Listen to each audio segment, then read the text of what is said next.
এভাবে ডিম ভেজে ডিমে মশলা দিব। সব ডিমগুলো ভাজা শেষ। এখন ডিমগুলো মশলা দিব। তেল দিয়ে দিলাম, মশলা দিয়ে দিব।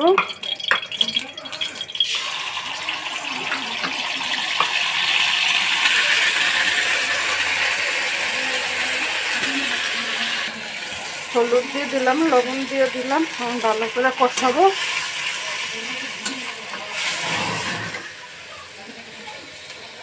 পানি দিয়ে দিচ্ছি। পানিটা দিয়ে মশলাটা ভালো করে কষাই নিই। কষাই তারপর ডিমটা ছেড়ে দিই। মশলাটা কষানো শেষ। হালকা পানি দিয়ে দিব। মশলাটা ভালো করে না কষাইলে কাঁচা গন্ধ করবে। সব মশলা বাইতে দেওয়া তো, জিরা, পেঁয়াজ, রসুন, আদা সব একসাথে করে বাইতে দিচ্ছি।